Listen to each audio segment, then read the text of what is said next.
Hello and welcome to Future Ideas, a series for UpNext. Today I'm going to be talking to Chloe Schendel-Wilson about legalising cannabis and medical cannabis in the UK.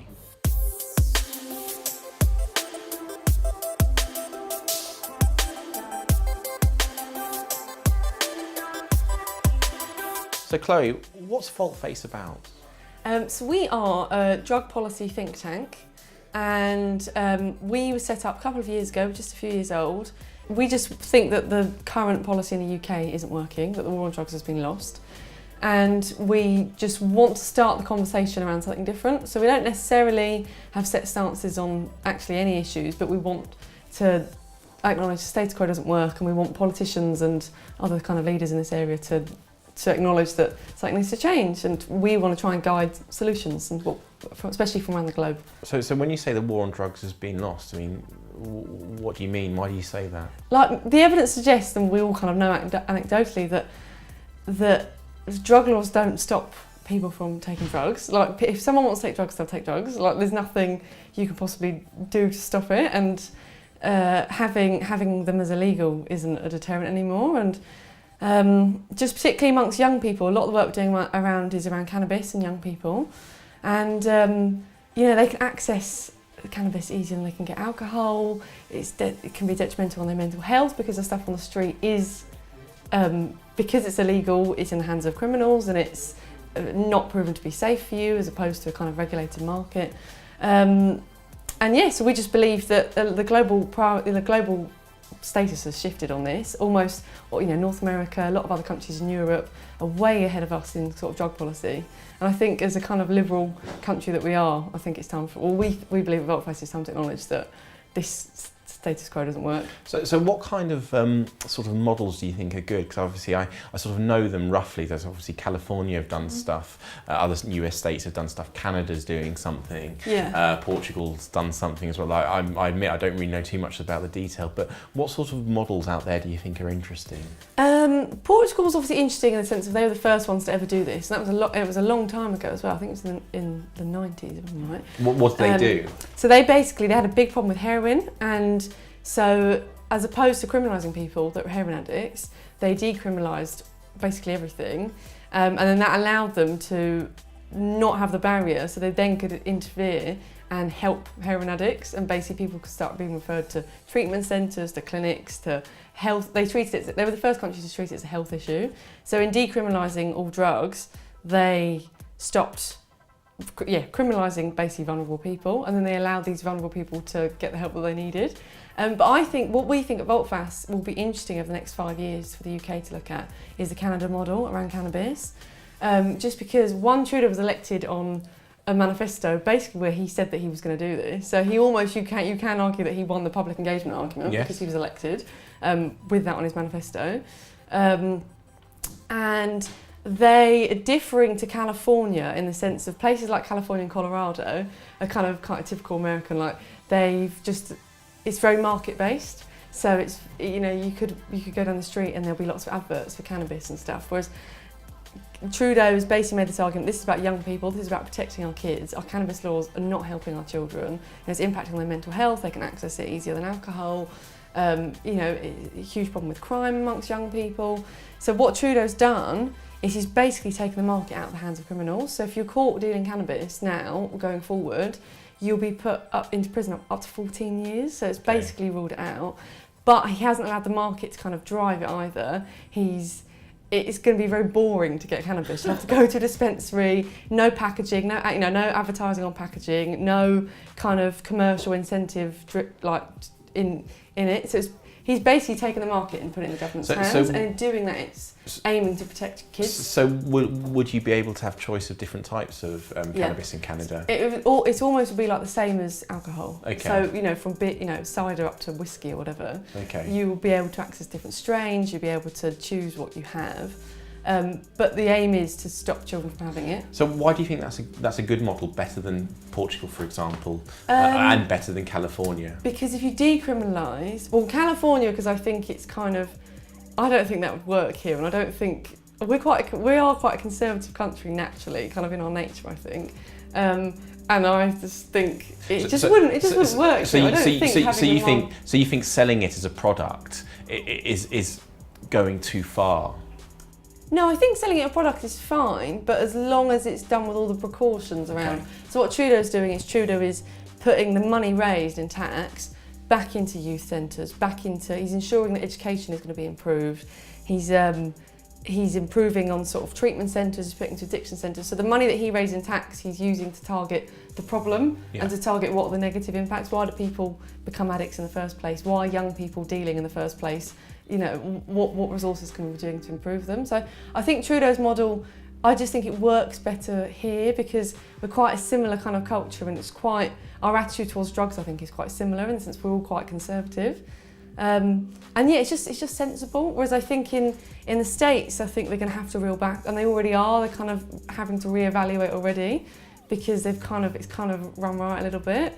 Whereas I think Trudeau's model is just a lot more sensible, and it's basically about protecting kids, and that's I think the problem here. But do you think legalising drugs sends a really dangerous message that it's okay to do it, which will increase people doing it, which will have obviously negative consequences on society? Everyone thinks that, but the evidence where everywhere that's legalised or decriminalised around the world, it's gone down.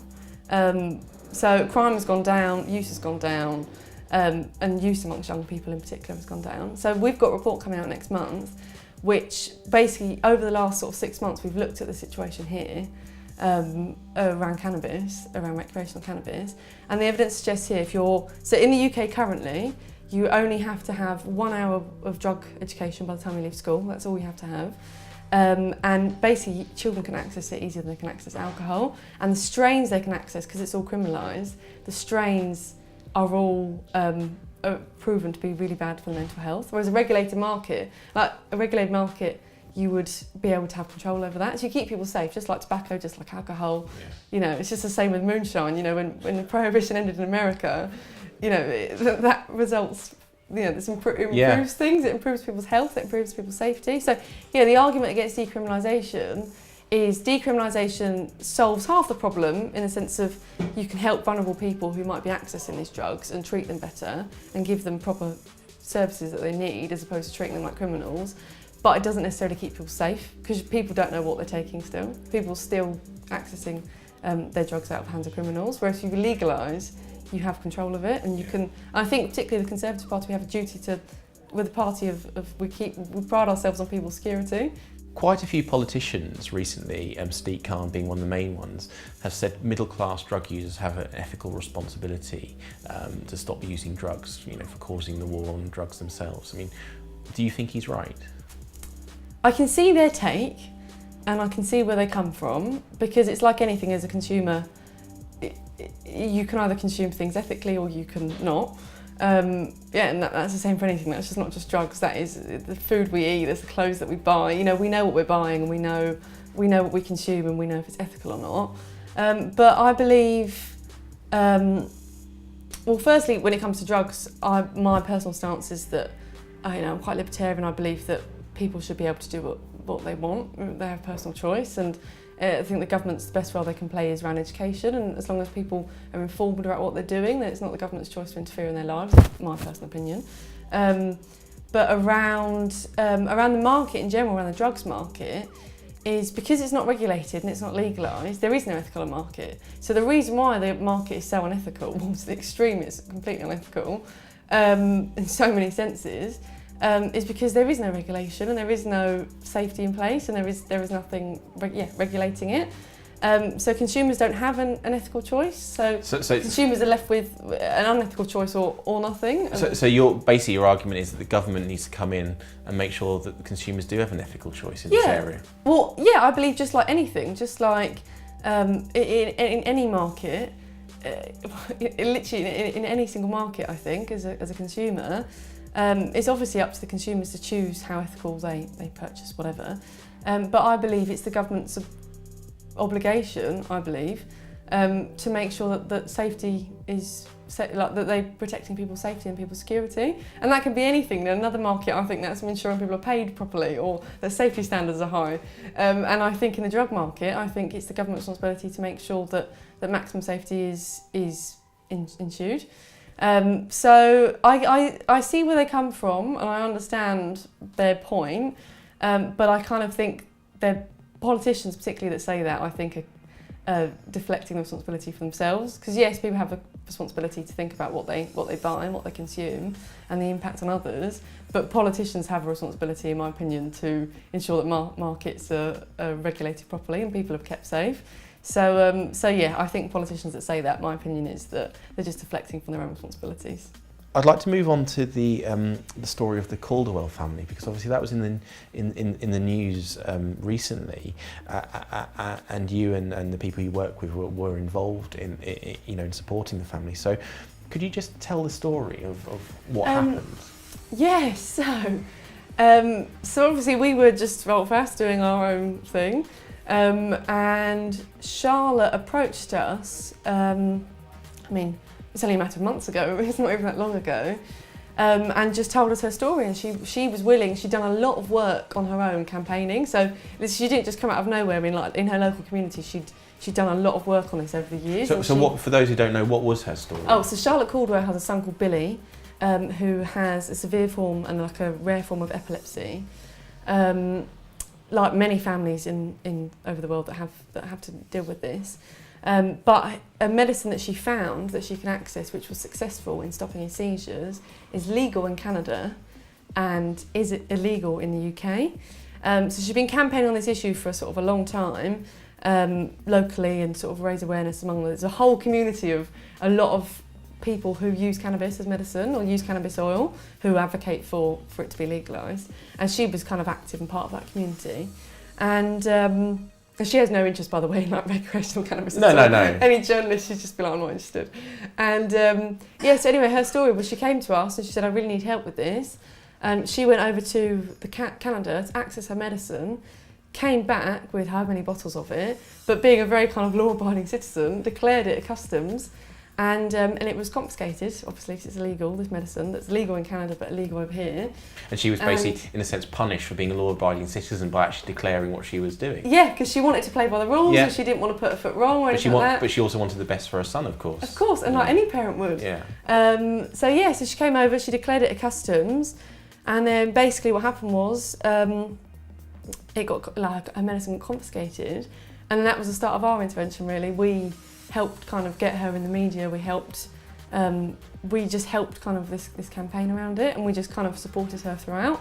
And basically I think she landed that morning from Canada and created such a storm in the media within a matter of hours of her landing. I think about 3 o'clock that afternoon she was in the Home Office with Nick Hurd, being like, what? But she was told there and then, there's nothing we can do for you.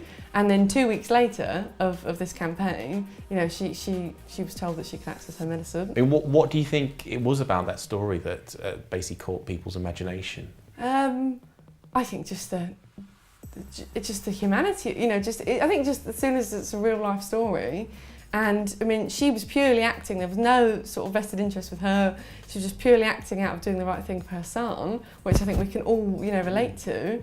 And she just exposed that 50 years of government policy on drugs, which hasn't been, drug policy in the UK until she came along, hasn't been changed. And I think she just exposed how nonsensical it was and how it didn't make sense to be prohibiting this young boy from accessing something that can save his life. Yeah, just because it had cannabis, the medicine had cannabis in the title. How has the government's position changed on medical cannabis? So it's changed over the last couple of months. So when Charlotte first came into the scene in June, it was, they said absolutely nothing we can do, really, really sorry, but basically you'd have to move to Canada if you want this medicine. They didn't say that, but they said that it's completely out of their hands, there's absolutely nothing we can do. Within a matter of weeks, they said they were going to launch a review into medicinal cannabis in the UK with an expert panel, which has been set up. And now, I don't know when it was, about 2 or 3 weeks ago, Sajid Javid announced that from September, doctors are going to be able to prescribe medicinal cannabis. So wow. The law is changing; it's going to be legal from this autumn. So rather than just helping one family, this is potentially going to help lots of people basically live a better life. Yeah, definitely. Charlotte's story has changed 50 years really of UK drug laws, just from sort of raising awareness about how outdated this issue is.